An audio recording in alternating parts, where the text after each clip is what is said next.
Como estará o mundo antes do arrebatamento da igreja? Quando será o arrebatamento da igreja? Jesus Cristo virá arrebatar a sua igreja antes da grande tribulação ou depois da grande tribulação? Neste vídeo também estarei respondendo algumas perguntas que me fizeram. O vídeo de hoje ele vai estar dividido em duas partes. Primeiramente eu vou estar respondendo as perguntas do tema de hoje. A segunda parte do vídeo de hoje eu vou estar respondendo algumas perguntas que me fizeram. E eu quero convidar você para não pular nenhuma parte, de forma que você venha ter uma completa compreensão de tudo que vai ser dito no vídeo de hoje. Olá, eu sou o pastor Joel Silveira, sou pastor, teólogo, e esse é um canal para pessoas como você, pessoas que amam a Deus e desejam servir ao Senhor com excelência. E no vídeo de hoje você irá aprender comigo como estará o mundo antes do arrebatamento da igreja. E também estarei falando como será o arrebatamento da igreja e como ocorrerá, quando ocorrerá, será antes da grande tribulação ou depois da grande tribulação. Bom, se você está pronto, então vamos lá! Antes de darmos continuidade,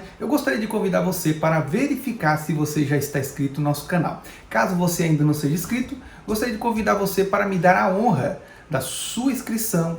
Gostaria também de convidar você para ativar o sino das notificações, de forma que todas as vezes que eu lançar um vídeo novo, você possa receber a notificação do YouTube e assim ficar por dentro de todas as novidades, de todos os vídeos muito relevantes, profundos e interessantes que eu lanço aqui todas as semanas. Também gostaria de convidar você, meu amigo, meu irmão, para deixar o seu like e também não se esqueça de deixar o seu comentário. Sem perca de tempo, você já me conhece, você já conhece esse canal, você já sabe como é o meu estilo de ensinamento. Eu sou rápido, sou objetivo e vou diretamente ao assunto sem enrolação. Bom, meus irmãos, no capítulo 24 de Mateus, nós vamos encontrar o sermão profético. É muito interessante quando, a partir do versículo 15, o Senhor Jesus ele vai começar a dar explicações. Até porque no versículo 3 nós vamos encontrar os seus discípulos fazendo algumas perguntas ao Senhor Jesus. Eles fizeram 3 perguntas específicas ao Senhor Jesus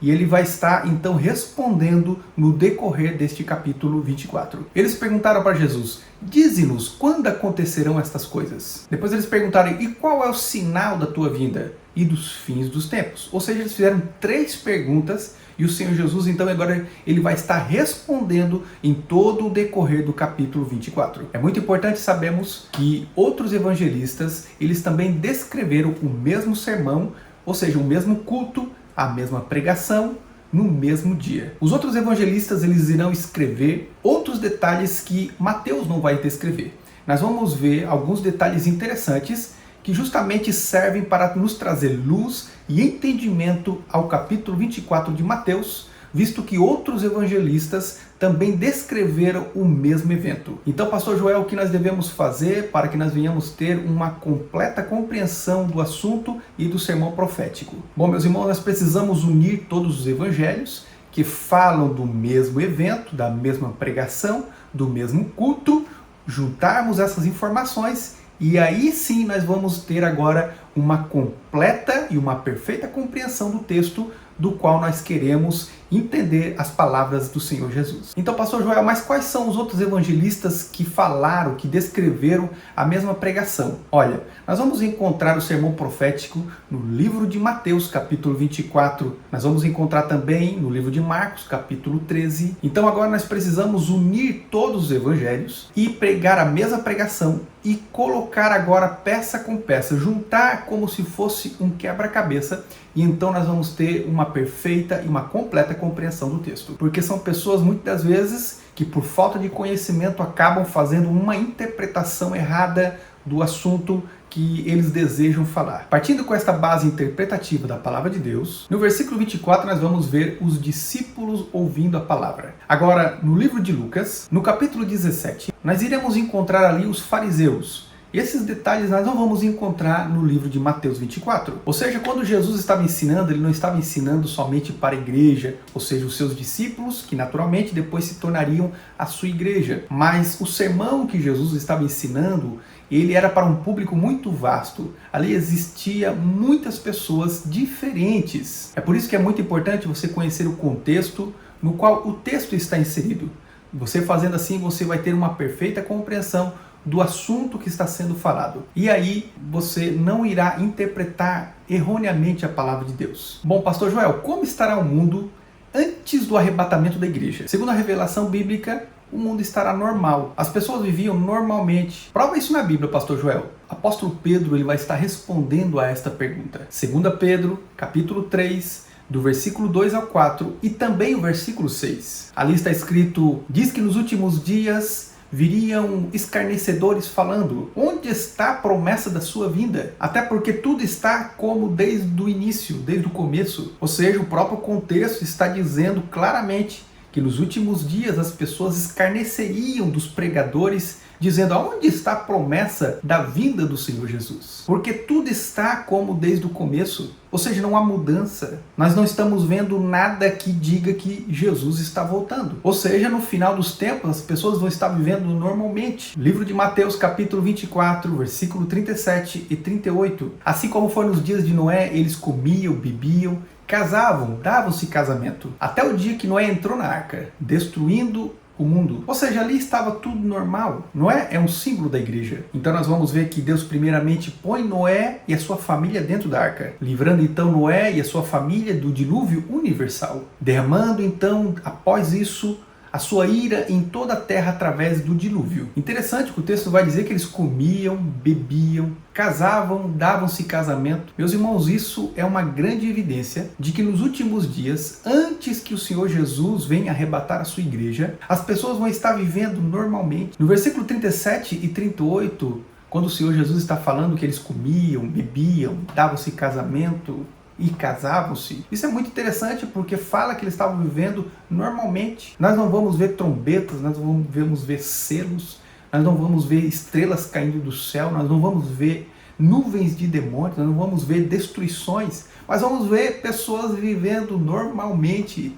antes da vinda do Senhor, antes do arrebatamento. No livro de Lucas, capítulo 17, versículo 29, no mesmo sermão profético contado por Mateus, agora está sendo contado por Lucas com outros detalhes. Assim como foi nos dias de Ló. Todos comiam, todos bebiam, todos compravam e todos vendiam. Eles plantavam, eles edificavam. Mas no dia que Ló saiu de Sodoma, Deus fez chover fogo do céu e enxofre, destruindo a todos. Porém, nós vemos que antes que Deus livrasse a Ló através dos anjos, nós vamos ver pessoas vivendo normalmente. O texto é muito claro, vai dizer que todos comiam, todos bebiam, todos estavam comprando, todos estavam vendendo, eles estavam plantando, eles estavam colhendo, eles estavam construindo. Olha só. Nós vamos ver aqui uma população que está vivendo normalmente no pecado, sem perceber uma destruição eminente que está chegando. Ou seja, é mais ou menos como nos nossos dias.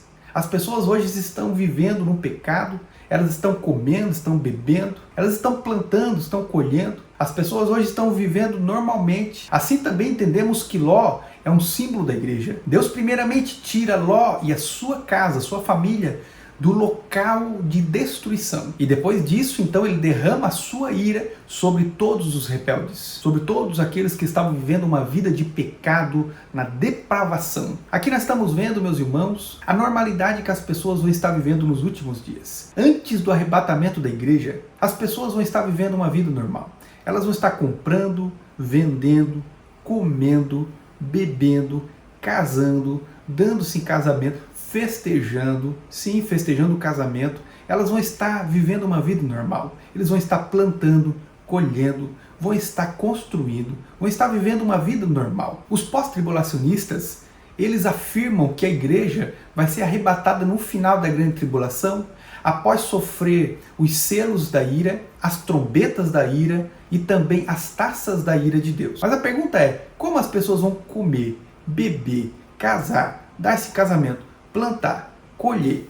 Como que elas vão construir? Se o mundo está um caos, se o anticristo está no poder, se tudo está sendo destruído, o sol não está dando a sua luz, nuvens de demônios, estrelas caindo do céu e destruindo e matando a terça parte da humanidade, coisas horríveis acontecendo. A Bíblia diz que existem demônios que eles estão amarrados e eles estão acorrentados, esperando o momento, eles estão esperando o ano, estão esperando o mês, estão esperando o dia e a hora para serem soltos. Sabe quando é que esses demônios serão soltos? Na grande tribulação. Conclusão então, pastor Joel, Meus irmãos, quando o Senhor Jesus vier arrebatar a sua igreja, as pessoas não estarão esperando a sua vinda, mas a igreja vai estar aguardando. Nós estamos aguardando a vinda iminente de Cristo.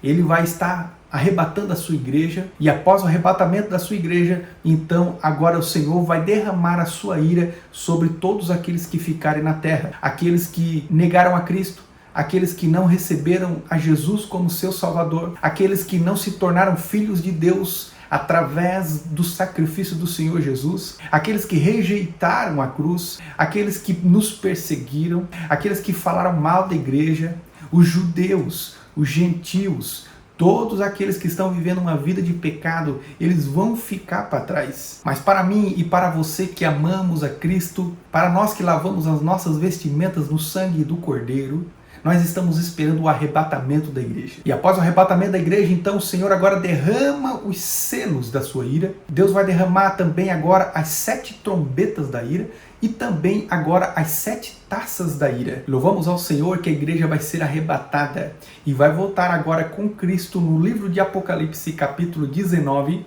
Nós vamos ver Cristo voltando com a sua igreja agora glorificada, coroada e galardoada. Bom, meus irmãos, agora nós vamos para a segunda parte do vídeo, que é um momento de perguntas e respostas. A primeira pergunta é: a igreja, pastor João, passará pela grande tribulação? Eu quero usar alguns textos bíblicos aqui que afirmam que Jesus virá arrebatar a sua igreja antes da grande tribulação. Hebreus capítulo 9, versículo 28. Assim também Cristo foi oferecido uma vez em sacrifício para tirar o pecado de muitas pessoas. Depois ele aparecerá pela segunda vez, não para tirar pecados, mas para salvar estas pessoas que estão esperando nele. Bom, naturalmente nós entendemos que aqui é uma referência ao arrebatamento da igreja. Primeiramente ele veio para nos salvar e a segunda vez ele vai vir para nos resgatar, para nos arrebatar. É esta a compreensão do texto, até porque o apóstolo Paulo, quando escreveu esse texto aqui, ele estava falando em um contexto do arrebatamento da igreja. O próprio Senhor Jesus vai dizer: orem, vigiem, para que vocês escapem de tudo aquilo que está para acontecer. Naturalmente, aqui ele está falando em um contexto da grande tribulação. Lucas capítulo 21 e versículo 36. Portanto, fiquem vigiando e orem sempre, a fim de poderem escapar de tudo aquilo que está para acontecer e poderem estar de pé na presença do Filho do Homem. Isso quando ele vier. Isso, naturalmente, nós entendemos que aqui ele está falando que nós devemos orar e vigiar e ficar atentos, porque o Senhor Jesus ele vai vir no momento que a gente não espera, vai arrebatar a sua igreja e nós vamos escapar do momento de grande aflição, de grande tribulação que o mundo enfrentará. Jesus ele nos salva ou nos livra da ira que está por vir. 1 Tessalonicenses capítulo 1 e versículo 10. Elas contam também como vocês estão esperando em Jesus, o Filho de Deus, o qual também Deus o ressuscitou. Volte do céu, esse mesmo Jesus, que nos salva do castigo divino que está por vir. Aqui está muito claro, meus irmãos, que o Senhor Jesus ele virá para nos salvar e nos livrar desse grande castigo que está para vir sobre a humanidade. O texto vai dizer: esse Jesus que nos salva do castigo, da ira que está para vir em todos os habitantes da terra. É isso que o apóstolo Paulo está falando. Deus não nos escolheu para sofrermos o castigo, a sua ira. 1 Tessalonicenses capítulo 5 e versículo 9. Deus não nos escolheu para sofrermos o castigo da sua ira, mas para nos dar salvação por meio de nosso Senhor e Salvador Jesus Cristo. Neste local, o apóstolo Paulo também estava falando dentro de um contexto agora do arrebatamento. Ele vai dizer que Deus não nos escolheu para fazermos sofrer o castigo da ira dele. No livro de Apocalipse, os pós-tribulacionistas afirmam que a igreja deve sim sofrer o castigo da ira de Deus,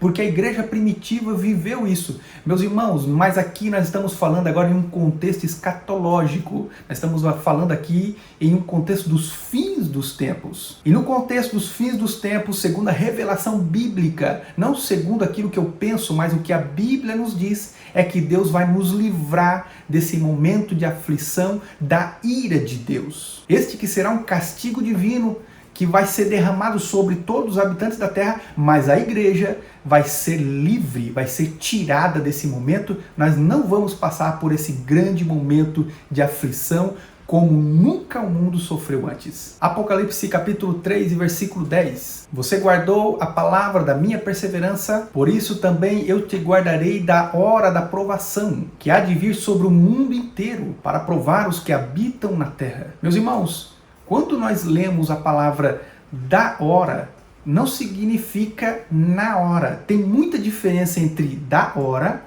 e na hora. E o texto está muito claro, porque aqui nós vamos ver que o Senhor está revelando que existe um tempo que foi determinado por Deus, onde Deus vai nos livrar da hora e não na hora. Livrar da hora é livrar antes que aconteça. Livrar na hora é no momento que já aconteceu. Deus, quando permitiu que Sadraque, Mesaque e Abednego eles entrassem na fornalha, Deus livrou eles na fornalha. Mas quando nós olhamos agora para Ló e a sua família, nós vamos ver Deus livrando eles da destruição. Quando nós olhamos agora para Noé e a sua família, que são livrados, guardados por Deus, a Bíblia vai dizer que Deus tirou eles da destruição, do dilúvio e não no dilúvio. E meus irmãos, eu fui estudar esta palavra no original.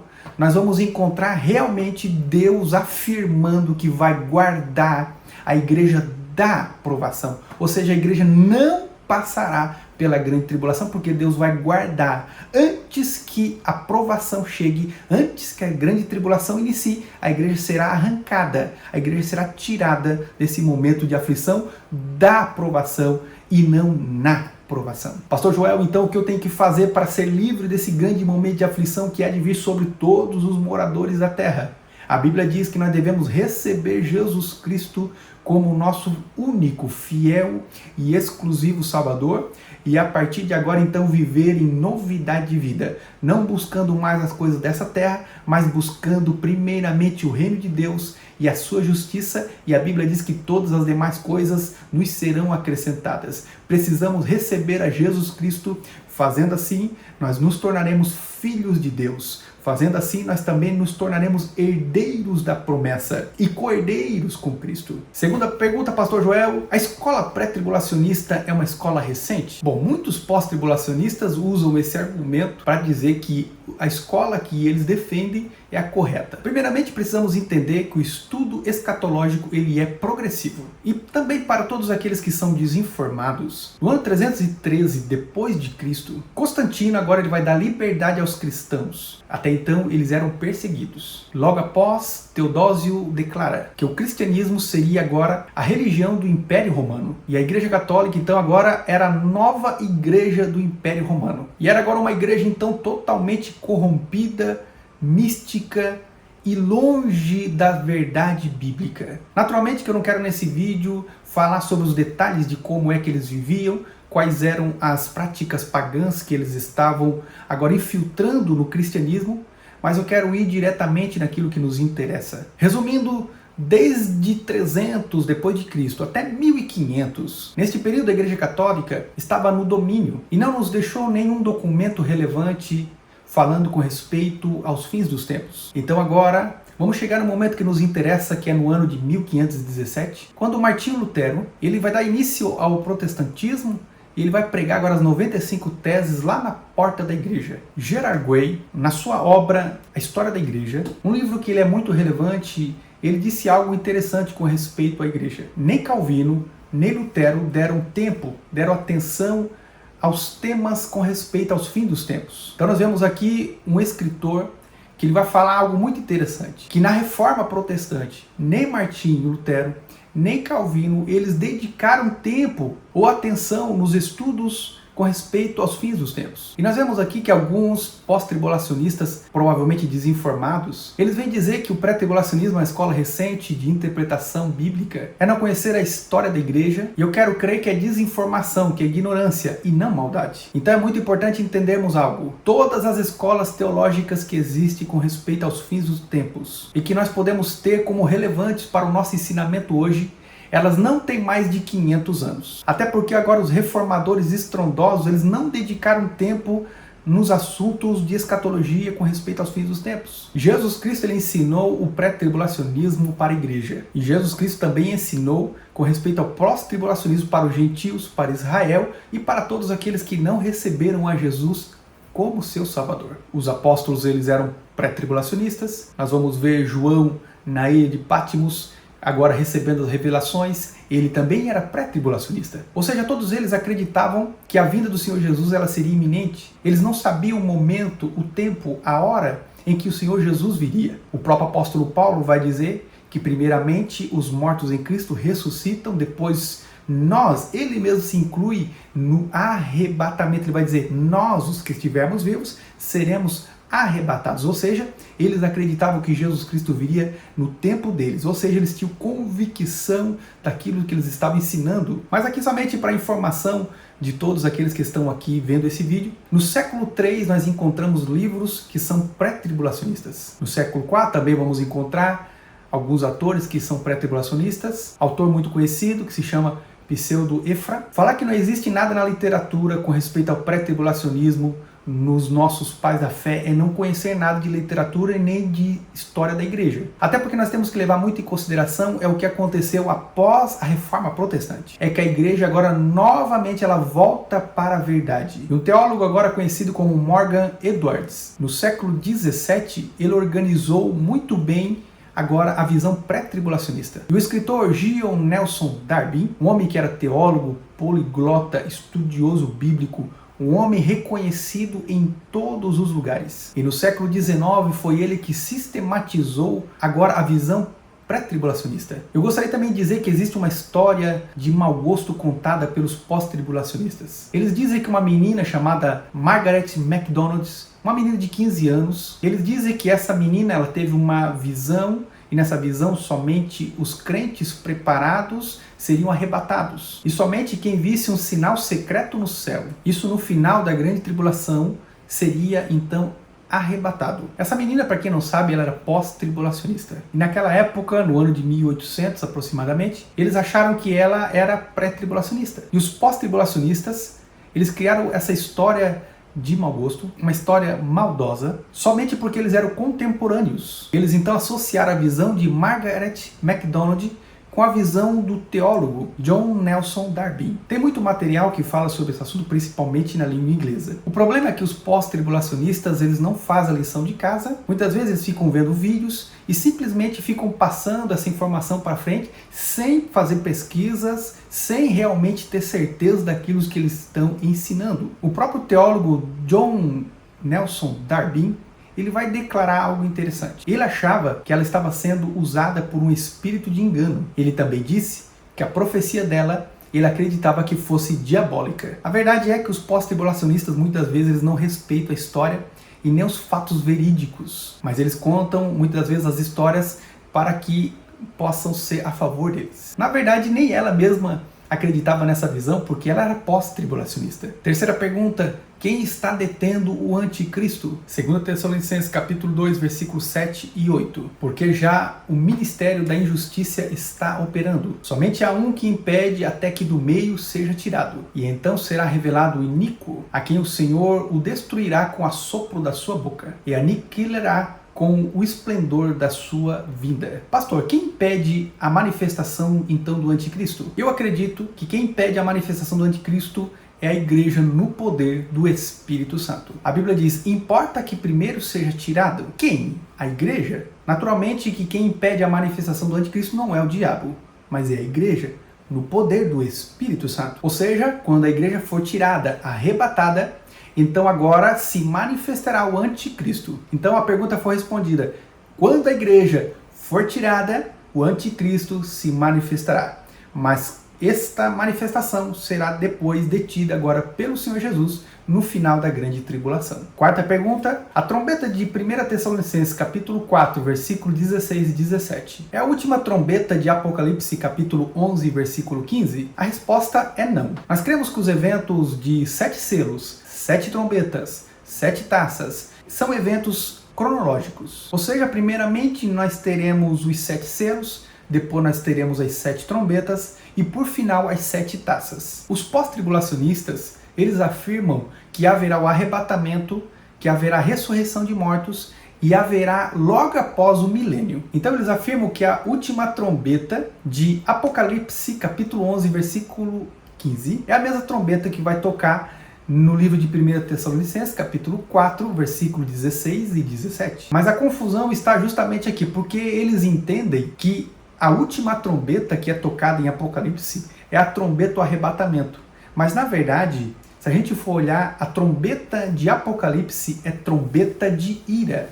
São 7 selos, 7 trombetas e 7 taças. Nós vamos ver que esse é um momento de ira de Deus que está sendo derramada sobre a terra. Então a trombeta de Apocalipse capítulo 11, versículo 15, é trombeta da ira de Deus. É trombeta de juízo de Deus. Mas a trombeta agora de 1 Tessalonicenses capítulo 4, versículo 16 e 17, é trombeta de convocação para a igreja. É trombeta de arrebatamento. Então aqui, para concluir essa ideia, eu quero dizer que a expressão usada como trombeta, voz como de trombeta, na verdade é uma expressão de uma voz, de um grito que será dado muito forte e a igreja então vai ser arrebatada. É voz como de trombeta. Assim como nós encontramos também no livro de Apocalipse capítulo 4, onde uma voz como voz de trombeta, ela é soada no céu e uma porta se abre. Então agora João, e lá na ilha de Patmos, ele vai ser arrebatado até os céus em espírito. Naturalmente o arrebatamento da igreja não vai ser em espírito, vai ser de corpo, alma e espírito. E a Bíblia vai dizer que nós vamos estar então encontrando com o Senhor nos ares e vamos estar para sempre com o Senhor. Meus irmãos, eu quero agradecer a sua presença. Quero mais uma vez agora reforçar o convite para você verificar. Se você não é inscrito no nosso canal, se inscreva,